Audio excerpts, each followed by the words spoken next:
Can I try speaking bear? Okay. Mr. Brown, how very rude of you. What? What did I do? You said that you wanted to do me. Oh, Mary. Hi, Henry. Paddington. Mr. Brown! What? What did he say? He said he wanted to do you. Henry! Well, it's true. Well, I understand what you mean.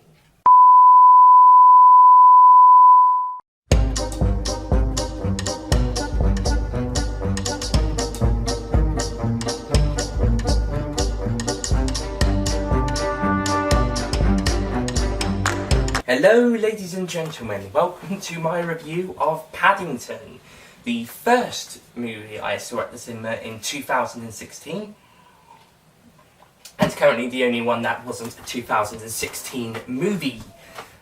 This one was a 2014 film.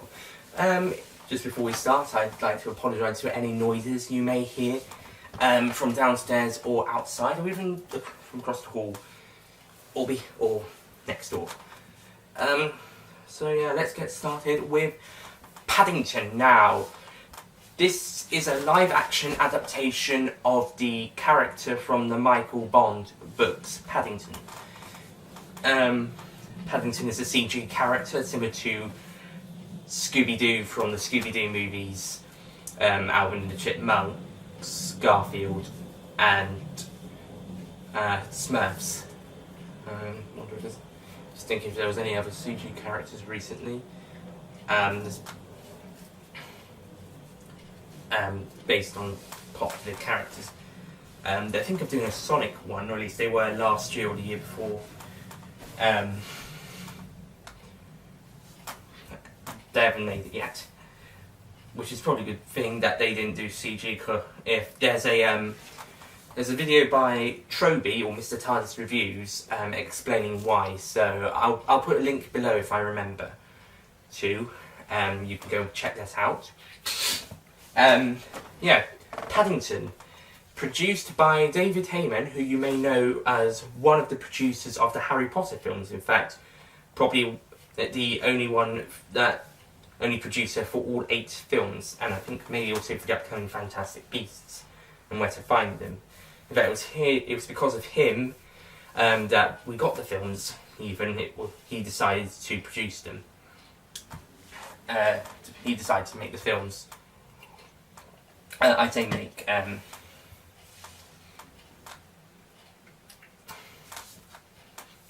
Well, he wanted to do them. And he was the producer on them. So yeah. So now he's also done The Boy in the Striped Pyjamas, producer on that. It's based on the popular book, which starred Potter actor David Frewles. I'm not sure if I can pronounce that name. David Frewles, Professor Lupin in the Harry Potter films. He was in that, and now we got another film feature from Heyman with Harry Potter actors, who I'll get round to in a minute. Yeah, Paddington is a very British movie. A very British cast, including Hugh Bonneville from Downton Abbey and guest appeared in Doctor Who once. Sally Hawkins, who I checked up earlier. Can't remember exactly what she's done, but she's done quite a few stuff, including a film with Daniel Craig called Layer Cake, and Blue Jasmine, which I believe was a Woody Allen film, and she's also been in 2 of the BBC animated shorts based on the books by the author of The Gruffin. I think his name is Julia, but I can't remember the second name. Room on a Broom and Stickman were the animated short, animated adventures, stories. And we got Julie Waters and Jim Broadbent from the Harry Potter films, Mrs. Weasley and Professor Slughorn. Waters is also well known for other roles such as in Billy Elliot and Mamma Mia, and was in Brave a few years ago. And Jim Broadbent's been in a lot of films over the past several years, including Hot Fuzz, and as well as many others. I can name another two, but they're not very popular films. Superman 4, The Quest for Peace, and The Avengers, 1989. Sorry, not 89, 98. Yeah, they've done quite a bit of stuff. We have Peter Capaldi! Obviously Doctor Who. He's also been in The Musketeers. And I can't remember what that show is called, but he was Malcolm Tucker in it. I might have to come back with that. I might have to get back to you on that. It was in that show featured him as Malcolm Tucker. Who else am I up to? And we got Nicole Kidman, who I don't know if she's British or not. I think she's Australian. I could be wrong, but she's in it. She's the villain. And we've also got Ben Whishaw of Skyfall and later Spectre and London Spy fame as the voice of Paddington. Colin Firth, well known for St. Trinian's in The King's Speech, was originally the voice of Paddington, but he left because he didn't feel like his voice suited the character, and you could hear his voice in the first trailer. I would like Firth to be in a sequel though, as another character. I think we've got all the characters from the books. We've got Mr. and Mrs. Brown, Mrs. Bird, Judy and Michael. For some reason they've swapped the ages around. Judy's now older than Michael in the film, whilst before she was younger. I don't even know if she's a teenager in this, whilst I think Michael might have been a teenager or just a bit younger than a teenager in the original books and other adaptations. Yeah, and we've got Mr. Curry, who's Capaldi's character. Bonneville is Mr. Brown, Mrs. Brown is Hawkins. Walters is Mrs. Bird, and Broadbent is Mr. Gruber, the shop owner, and Peter Capaldi is Mr. Curry, the grumpy next door neighbour. And we've also got two great child actors for Judy and Michael. And they're really good. I can't remember their names, I'll get back to that one as well. So, Paddington. Paddington's a really good film. Excuse me. Some really good stuff. It has a great story. It's nice to see the introduction of the character. We see that an explorer finds his aunt and uncle, Aunt Lucy from the original books, and his uncle. I can't remember his name. I expect he's either a new character or one that's not been mentioned much. I think he's new though.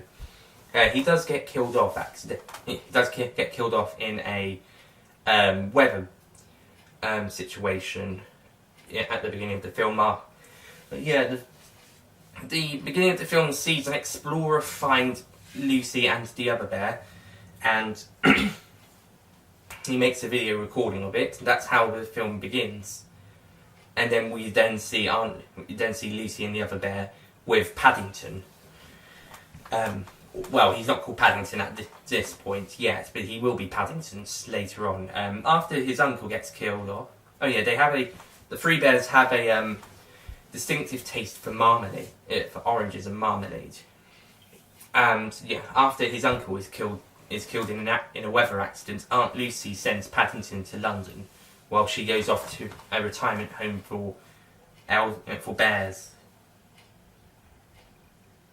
A home for retired bears, yeah. That's mentioned in the original source material. And Paddington goes to London. Later at Paddington Station, he goes on a ship to Britain. I'm not sure exactly where he ends up, but then he goes to Paddington Station. I'm presuming it's Avonmouth near Bristol, because if he goes to Paddington, he goes by train, Great Western, or at the time I think it's first Great Western when the film was made, but it's now Great Western. I'm a train enthusiastic. What times?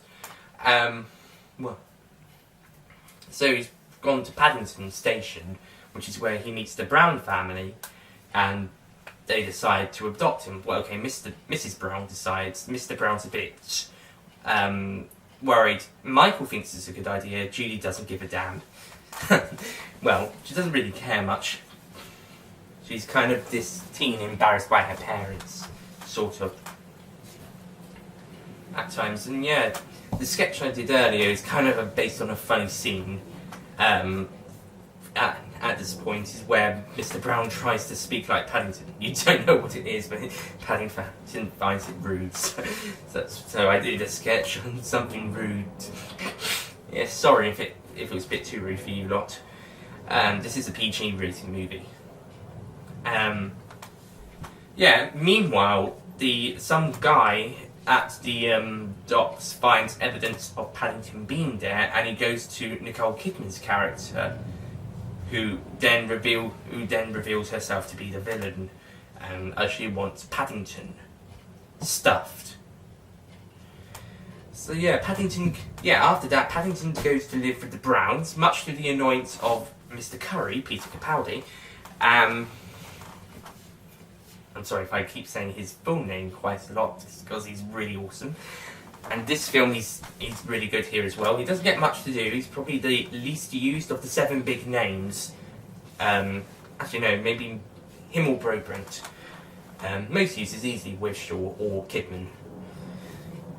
Yeah, so Paddington goes to live with the Brown family. I don't know if this version they're trying to hide him from Mrs. Bird, Julie Walters, but I think they do. And then it's the bathroom scene there's stuff in the bathroom scene, and then he ends up in the kitchen in the bathtub, which is really fun.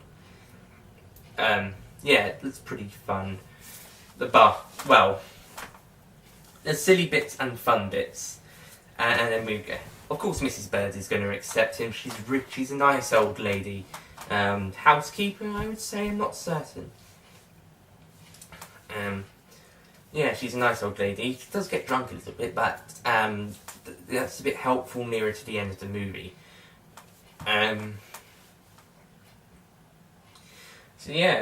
Throughout the film we'll see Paddington tries to find the Explorer, and you'll see the Brown family try to help him do that, as well as seeing Paddington get into scrapes, and the family trying to see if they can actually have Paddington into the house. We get some great scenes with Jim Broadbent's character, Mr. Gruber. We have a really funny police chase with Paddington chasing down a wallet thief, thinking that the wallet he dropped was his by accident, and he catches the guy, and then the police show up, who join in about halfway through the chase, arrive and arrest the wallet thief. It's also during this time that Judy gets a bit more popular because she knows Paddington, and a scene he passes her in at school in the window. Also, Judy is very good with languages in this film, so she's very good at, and unlike her father, she's very good at speaking bear. And Paddington's also got a very good bond with Michael. In this film, as he's younger in this film, he's more of a child rather than a growing older child going on teenager. Not Michael, what am I saying? Jonathan. Why do I call him Michael? Oh. Jonathan, not Michael. Jonathan Jonathan. Unless he did change his name for the film, but I'll have to check that as well. I'll have to check if they changed the name, but I'm definitely sure it's Jonathan. It's still Jonathan. I know why I've gotten the name mixed up and mixing it up with the author, Michael Bond. Yeah, so after that, Paddington, they try and find the Explorer. They try to go to this society, but they don't have any records on it, so they sneak around trying to see it. Also, around this point, there's a nice little cameo from, I think it's Simon Bird, It's one of the actors from Horrible Histories. I think another one appears in St. Trinian's when I watched the trailer for it. Lawrence something? I can't remember. Horrible Histories actor making an appearance. Horrible Histories actor makes an appearance here. You may know him as once you've seen the show, you might know him as William the First, King William the First, amongst other characters. Because it was a sketch show. There's also a cameo from Matt Lucas as a taxi driver around here as well, with Nicole Kidman's character, somewhere around in the film. Where was I? They find what they need, with the help. They find what they need, and Mr. Gruber then tells them about. I think Mr. Gruber talks tells them a bit more about it. I think they go to see him to watch the film reel that the Explorer recorded, which was at the start of the film. But during this point, the family is getting a bit more attached to Paddington, and also Kidman's character is getting closer to finding Paddington. Mr. Curry actually sells Paddington out to Kidman's character at a couple of points. At one point, maybe 2 points. But when he finds out that she's going to kill and stuff him instead of send him back to Peru, he then tells the family that where he's gone. So Mr. Curry does want to get rid of Paddington, but he does want to see him dead and have him die. Doesn't want him killed off. So Paddington's brought to I think it's the National History Museum. It's a place where Kidman's character works, and the family and Mrs. Bird go and try to rescue him. And they do kind of rescue him. The villain, and the villain of course explains the backstory, showing that because her father, the Explorer, was the Explorer, and because he didn't want the 2 bears he found to be killed and stuffed, he was therefore revoked of his membership or part of the society, and all records destroyed, hence why they couldn't find them earlier. Excuse me. Those guys at the Royal Society thing, I'm going to quote Marty McFly from Back to the Future Part 3. They're assholes! That's the film. So because of her father being not wanting to kill the animals, they, instead of being rich and well known, having a great discovery, they had all their records destroyed. He was revoked of his license, membership, and they lived in a petting zoo. Or with a petting zoo.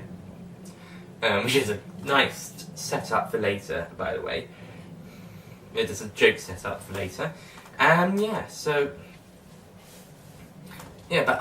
shortly after that, the family rescue Paddington before he's stuffed by Kidman, who probably became a taxidermist out of these events. So you see people at Royal Society, whatever you call yourself.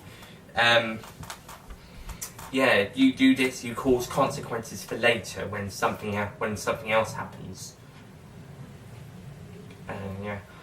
Of course, we aren't as cruel to animals nowadays, apart from Kidman's character in the film, but apart from her, we aren't so cruel. No, we aren't as cruel to animals nowadays.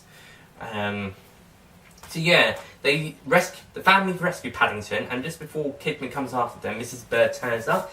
Really funny scene. You almost think she dies, not Mrs. Bird, Kidman's character. I'm calling the Explorer's daughter. The Explorer's daughter we presume she dies for a little bit, and then we can see her again. In court. The judge decides not to send her to prison because he felt that would be too good. As Paddington explains into a letter for Aunt Lucy, which he does over the film, but instead sends her to community work, wait for it, at the petting zoo that she told in her backstory. And it's actually a funny scene. Nicole Kidman's very funny and also very menacing in the film. In fact, all the actors are great. And the Brown family settle in with Paddington settle down really well and get on pretty goodly. And Mr. Curry's probably a bit more annoyed, but at least he didn't get into trouble. Yeah, so he's probably glad he didn't get into trouble. Yeah. So, Paddington. What a great film. It is really good, really fun. It has a lot of great moments, great acting, lots of good stuff. Very British. That's always a good thing for us Brits. I wouldn't say it follows the source material. I wouldn't say it's exactly like the source material. For the introductory scenes between Paddington and the Browns and getting into their house, it mostly follows the source material, and then from there, and also the bathroom bit, introducing Mrs. Bird. But from there on, it's mostly a new story for this film. Yeah, a fantastic movie. Really, really enjoy it.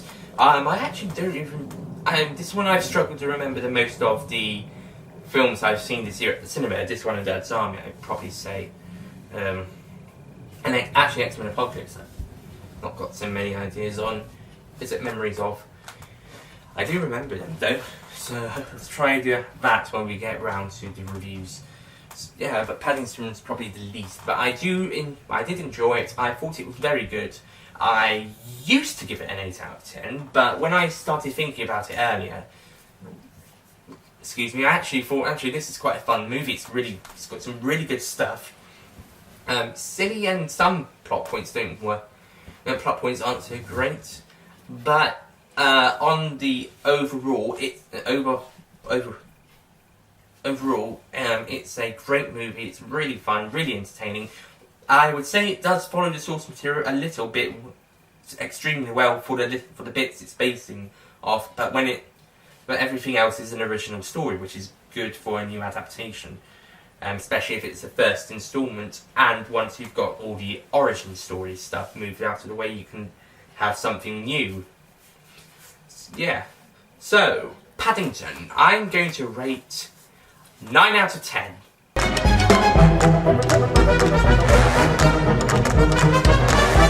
Yeah, it used to be 8, but because I started thinking about it a bit more, I thought actually this is a really good film. I might give it a 9.